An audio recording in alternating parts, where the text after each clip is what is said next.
नमस्कार स्वामी भक्तांनो. सर्वात आधी सर्वांना श्री स्वामी समर्थ, श्री गुरुदेव दत्त.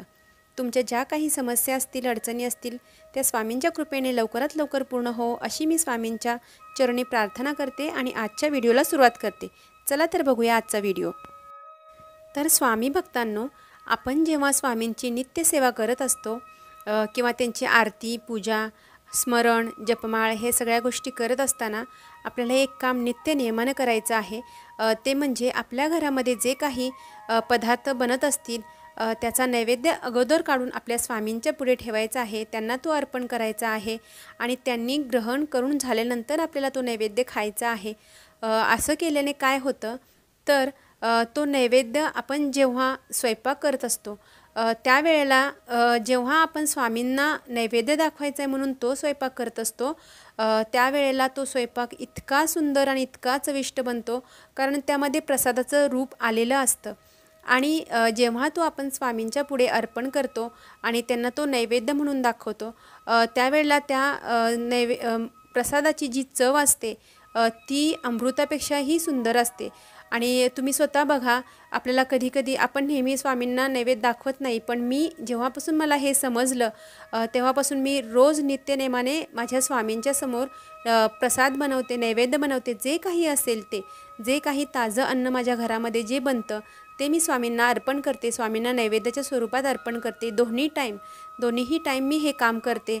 सुरुवातीला मला ह्या गोष्टी म्हणजे मी करत नव्हते आणि सुरुवातीला जो मी स्वयंपाक बनवत होते त्यामध्ये काही ना काहीतरी कमी जास्त असायचं, त्यामुळं मला ती चाखून बघायला लागायचं. आणि स्वामींना पण मी नैवेद्य एवढा दाखवत नव्हते.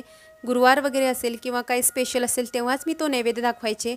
पण स्वामी भक्तांनो, मला इथे एक छोटीशी गोष्ट सांगायची आहे. जेव्हापासून माझ्या मनामध्ये असं आलं की मला हा नैवेद्य स्वामींना दोन्ही टाईम दाखवायचा आहे, अर्पण करायचा आहे, कारण आपल्या घरातली मेन व्यक्ती म्हणजे आपले स्वामी असतात आणि ते जर उपाशी असतील तर आपण कसं काय खाऊन गप्पपणे राहू शकतो हे मला कुठेतरी समजलं. आणि तेव्हापासूनच मी दोन्ही टाईम, सकाळी आणि संध्याकाळी दोन्हीही टाईम, जे काही अन्न ताजं आपल्या घरामध्ये असेल तेच मी माझ्या स्वामींच्या समोर ठेवते आणि त्यांना नैवेद्य दाखवते.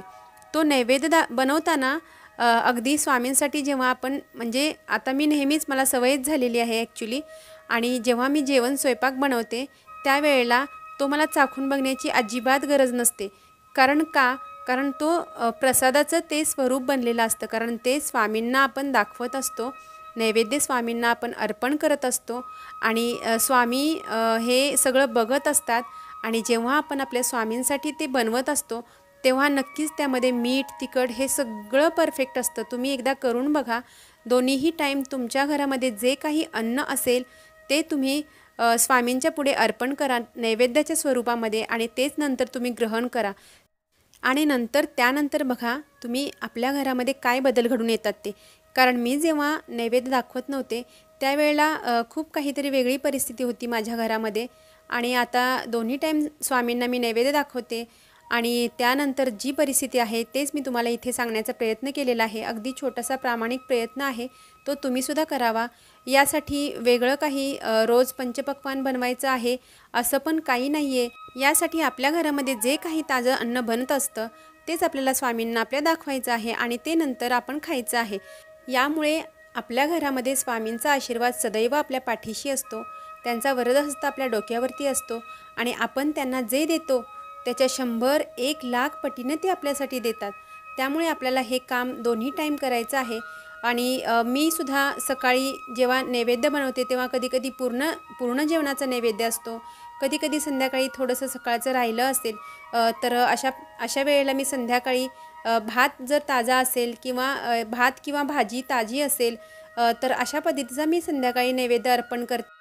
पण नित्यनेमाने न चुकता दोन्ही टाईम जे काही ताजं असेल तेवढंच मी स्वामींना दोन्हीही टाईम दाखवते. नियमांमध्ये खंड कधीही पडून दिला नाही, आत्तापर्यंत दिलेला नाही आहे. आणि स्पेशल ज्या वेळेला असेल तेव्हा तर स्वामींच्यासाठी खूप, त्यांना जेव्हा मनात येतं, पटकन माझ्या मनामध्ये असं येतं की आज हे बनवायचं आहे, कदाचित ते स्वामींनीच सांगितलं असेल असं मला वाटतं आणि मी ते वस्तू बनवून पण लगेच बनवते पण आणि स्वामींना तो नैवेद्य अर्पण करते.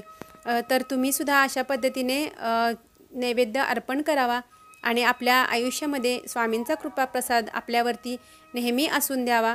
अशी मी स्वामींच्या चरणी प्रार्थना करते आणि ही माहिती, छोटीशी माहिती मला तुमच्यासोबत शेअर करावीशी वाटली म्हणून शेअर करते.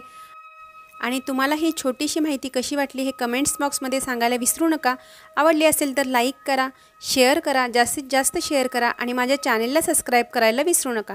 चला तर मग सर्वांना श्री स्वामी समर्थ, श्री गुरुदेव दत्त.